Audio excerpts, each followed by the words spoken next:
Hi friends, Mahabharatam జరిగిందని కొందరు చెబుతుంటే మరికొందరు అది ఆదిబట్టి స్పష్టాన్ని కొట్టిపడేస్తున్నారు. భారతదేశంలో ముఖ్యంగా సింధు గంగా నది పరివాహ ప్రాంతాల్లో మహాభారతం జరిగినట్లు ఇతిహాసాల్లో పేర్కొన్నారు. ఎక్కువగా మహాభారతం జరిగింది ఉత్తర భారతదేశంలోనే. దక్షిణ భారతదేశంలో చాలా తక్కువగా జరిగింది మహాభారతం. ఇందులో ఉచ్చస్థితిగా చెప్పుకోవాల్సినది మహాభారత ఆకరిత్యం. దీనిని కురుక్షేత్ర సంగ్రామం అని అంటారు. మహాభారత కావ్యంలో పేర్కొన్న కొన్ని ప్రదేశాలు అదేనండి. మహాభారతం జరిగినట్లు చెప్పబడే ప్రదేశాల గురించి ఇప్పుడు మనం చెప్పుకుందాం.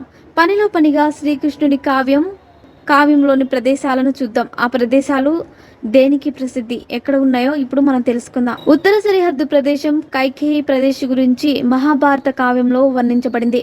పూర్వం ఇది జయసేన్ రాజు రాజ్యంగా ఉండేది. ఈయన భార్య వాసుదేవుని యొక్క చెల్లెలు రాధాదేవి. ఈ ప్రదేశంలో మహాభారత యుద్ధం జరిగినట్లు పేర్కొన్నారు. జయసేన్ కుమారుడు విన్ జరాసంధునికి మరియు దుర్యోధనుడికి స్నేహితుడు. ఇతను తన చెల్లెల్ని దుర్యోధనుడికి ఇచ్చి వివాహం జరపాలని అనుకున్నాడు. కానీ తన చెల్లెలు కృష్ణుని ప్రేమించి వివాహం చేసుకుంటుంది.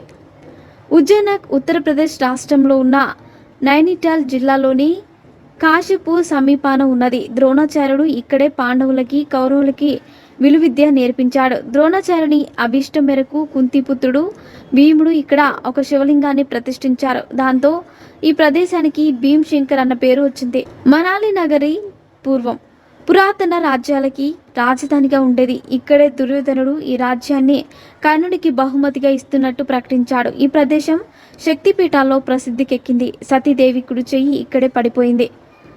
ప్రస్తుత అలహాబాద్ నగరంలో గంగా నదికి దక్షిణం వైపున మహాభారత సమయంలో వచ్చదేశ్కి రాజధానిగా కౌశంబి నగరం ఉండేది. వీరు కౌరవుల పక్షాన ఉండి మహాభారత యుద్ధంలో పాల్గొన్నారు. కాశీనగరం మహాభారత కాలంలో ప్రధాన విద్యా కేంద్రంగా ఉండేది. భీష్మ పితామహుడు కాశీరాజు మీద యుద్ధం చేసి గెలిచాడు. ఈయనకు ముగ్గురు కుమార్తెలు. వారు అంబ, అంబిక, అంబాలిక. భీష్ముడు ముగ్గురిని విచిత్ర వీరెక్కించి వివాహం జరిపించాలని అనుకుంటాడు. ఇక్కడ కూడా లవ్ స్టోరీ దాపరిస్తుంది. అంబ శిశుపాలుని తమ్ముడు శల్యని ప్రేమిస్తుంది. దీంతో విచిత్ర వీర్యని వివాహం చేసుకునని చెబుతుంది. మిగిలిన ఇద్దరు అంబిక, అంబాలిక గతిలేక విచిత్ర వీర్యని వివాహం చేసుకుంటారు. ధృతరాష్ట్రుడు అంబిక కొడుకు, పాండు అంబాలిక కొడుకు. ధృతరాష్ట్రుని కుమారులను కౌరవులను, పాండురాజు కొడుకులను పాండవులని అంటారు. వీరి మధ్యనే మహాభారత యుద్ధం జరుగుతుంది. మహాభారత కాలంలో ఆరహును ఏకచక్ర నగరి అనేవారు. పాండవులకు వనవాస సమయంలో కొన్ని రోజుల పాటు ఇక్కడ ఉన్నారు. వారికి ఒక బ్రాహ్మణుడు ఆశ్రయం కల్పించాడు. బకాసురుడు అనే రాక్షసుని భీముడు ఇక్కడే వధించాడు. ప్రస్తుత దక్షిణ బీహార్ పురాతన నామం మగధ. జరాసంధుడు ఈ రాజ్యాన్ని పాలించాడు. ఈ ప్రదేశంలోనే భీముడు జరాసంధుని కుస్తీపోటులో చంపుతాడు. వీకి మగధ ప్రజలకు సహాయం చేస్తారు. కామాఖ్య అస్సాంలో ప్రసిద్ధి చెందిన శక్తి పీఠాలలో ఒకటి. ఇక్కడ నరకాసురుడు మహాభారత సమయంలో కామాఖ్యదేవి ఆలయాన్ని నిర్మించినట్లు చెబుతారు. మహాభారత సమయంలో మణిపూర్ని చిత్రవాహస్ అనే రాజు పరిపాలించేవాడు. ఇతనికి చిత్రగండ అనే కూతురు ఉండేది.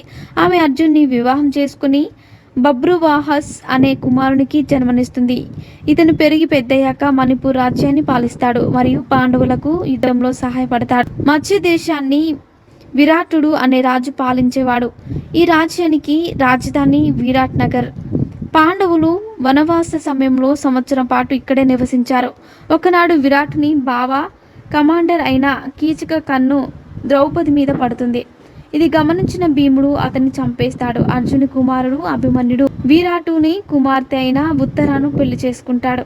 ప్రస్తుతం ఆరావళి పర్వతాలు రాజస్థాన్ రాష్ట్రంలో ఎలా ఉన్నాయో అలాగే ధోల్పూర్ ప్రాంతంలో కూడా ప్రమాదకరమైన పర్వతాలు ఉండేవి. కాళయవన్ రాజు మధుర రాజ్యాన్ని జయించిన పిమ్మట శ్రీకృష్ణుని వెంబడించాడు. అప్పుడు కృష్ణుడు ముచ్చకన్ చేత కప్పబడిన ఈ పర్వతాలలోని గుహలో దాపెట్టుకున్నాడు. పటాస్ గుజరాత్ రాష్ట్రంలోని మెహసానా సమీపంలో ఉండేది. మహాభారత కాలంలో ఇది వాణిజ్య నగరంగా ఉండేది. వనవాస సమయంలో భారతదేశం మొత్తం సంచరిస్తున్న పాండవులు ఒకనాడు ఇక్కడకు కూడా వచ్చారు. వారొచ్చే సమయానికి పటాస్ ను హిడింబాస్ అనే రాజు పరిపాలనలో ఉండేది. ఇక్కడ జరిగిన ఒకే ఒక సంఘటన, భీముడు డీమాస్ అనబడే హిడింబును చంపివేసి అతని చెల్లెలిని వివాహం చేసుకుంటాడు. వర్ణవట్ మహాభారత కాలంలో ఉత్తరప్రదేశ్ రాష్ట్రంలో ఉన్న మీరట్ సమీపంలోని గల పట్టణం. ఇక్కడ దుర్యోధనుడు లక్ష్ గృహ అనే నిర్మాణాన్ని పాండవులను చంపడానికి కట్టించాడు. ఇది గంగా నది ఒడ్డున ఉన్నది. మహిష్మతి కార్తవీర్యార్జునుని రాజధాని. ఓ రోజు కార్తవీర్యార్జునుడు వేటకై వెళ్ళి అలసి జమదగ్ని ఆశ్రమానికి చేరగా మహర్షి ఆయనకు ఆయన పరివారానికి పంచభక్షాలతో భోజనం పెడతాడు. మహర్షి ఆర్భటానికి కారణం గ్రహించిన కార్తవీర్యార్జునుడు కామధేనువు సంతానానికి చెందిన గోవుని బలవంతంగా తీసుకొని పోతాడు. ఈ విషయం తెలుసుకున్న పరశురాముడు మహిష్మతికి పోయి కార్తవీర్యార్జునుడితో యుద్ధం చేసి అతని 1000 చేతులు తలను తన అఖండ పరశువుతో ఛేదిస్తాడు. శమంత పంచకం ప్రదేశంలో పరశురాముడు 21 మార్లు క్షత్రియులపై దండెత్తి వారి రక్తంతో 5 మడుగులు నెలకొల్పాడు. అంతేకాదు మహాభారతంతో దుర్యోధను చంపిన చోటుగా పేర్కొనబడింది. మరిన్ని ఇంట్రెస్టింగ్ అప్డేట్స్ కోసం మా ఛానల్ని సబ్స్క్రైబ్ చేసుకోండి.